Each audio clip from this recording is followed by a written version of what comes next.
video 2. Sandpaper. How to body work sandpaper.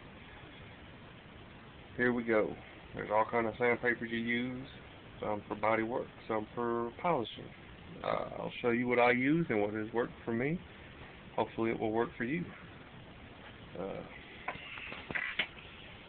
This is what I use. This is my box. I have a little divider box. Paid for it $1 at Hobby Town or Hobby Lobby.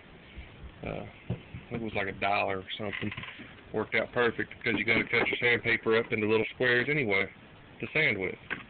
But different numbers on the top are the grits. I have anywhere from 180 all the way down to 2,000. All right, 180, 220, 320, 400. My body work. That's what I use for body work. 800, 1,000, 1,500, 2,000 is what I use for the final paint. That's a whole different video. Paint. There's a Twyproud's got a good polishing video out that he uses to polish and it works for him. There's quite a few of them out there. But I have, for my first body work, for my rough body work, I use 180. Looks like this. See, it says 180 on the back. Just looks like this. You can get this at any part store. Now when you if you cut your sandpaper up, always label 320, so you know. Because I don't know how many times I thought I had a 800 piece of sandpaper, 800 grit to start my body work or start my paint, and I had a 400 and I completely ruined the paint job. We're going to use 180 for this rough part. Now, let's see. Oh yeah, there's also sanding sticks, sizzle sticks. I got them from Scale Dreams. Actually, Rick sent them to me from Scale Dreams. All different. They're not labeled. You just got to kind of know. And this is good for getting in like really fine, tight areas. It's hard to reach. You know. Then again, you can just fold a piece of sandpaper up, which I was doing for a long time. But props out to Rick from Scale Dreams for hooking me up with these. Anyway, we're going to use 180 grit dry paper for Bondo. Now, let me set this camera back up again real quick. See if I can get it set up here.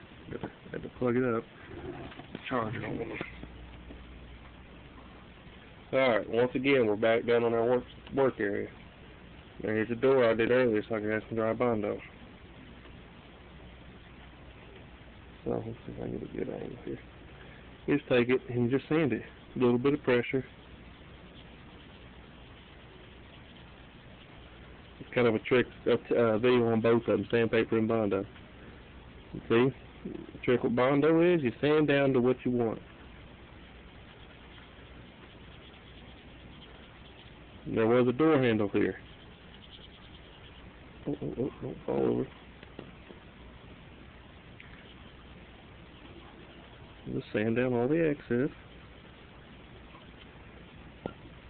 This stupid camera don't want to stay. Oh, dropped you again, damn it. Well, there you go. See, a little bit left right there where the door handle was. There's a void. Alright.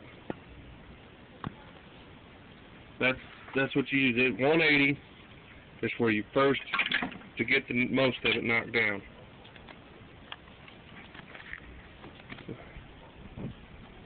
What I'll do is this. 180 is the best to use because it will not hardly scratch your paint or your plastic. And if it does, it ain't a lot to feel. I wouldn't use no less than 180. There's up to I think 40 grit out there, which is like you might as well take it and hook a grinder to it. But as you can see, I just sanded down where the Bondo was with our 180, and that got it. That was that. I'm not sure you go. I done lost my stuff. See too. I done set that thing down somewhere. I don't even know where it went. Anyway, I was going to explain. Oh, here it is on the floor. I keep dropping it. I just can't hold on to it. 180, 220 is a finer grit. 320 I like to use right before primer, and 400 is what I use on my final layer of primer. Final last everything into my final layer of primer into my color.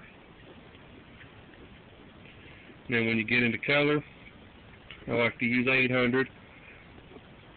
2 or 3 coats of color, 800 between them. Final coat of color, I use 1,000. Lay my clear on it. 1,000, I do it twice in a row, 1,000 to 1,500 for my clear. After that, I lay one more thick coat of clear on it, 1,500 to 2,000. Then I use 300 or 3M rubbing compound to rub my models out, rub it out, get that gloss. That's a different video on polishing. There's quite a few of them out there. I'll probably wind up doing one of my own, but that's the different sandpapers I use. Got a wet spot and a used spot. This is what I had wet sandpaper in. You know, used sandpaper, you can always, like, if you've got, you just never know. You just wind up using it for something. When I wet sand, I have a little Tupperware bowl that I kind of ganked. So I just keep it filled up. I just rinsed it out. It's usually got just nasty gap water under it. But yep, so I got a piece of sandpaper in there. 1,000 actually. I don't know why it's in there. Forget. Oh, it's San Diego Camino. Yep, you use that. You wet sand. Dip your piece in there. That's kind of cool. Dip your piece in there. Take your sandpaper, go over it. Dip it in there, let it rinse it off, then go upstairs, rinse it off in clean water. Let it dry. I usually set mine in front of a fan. That's wet sanding. Very simple. But, yep, the next video is going to be primer.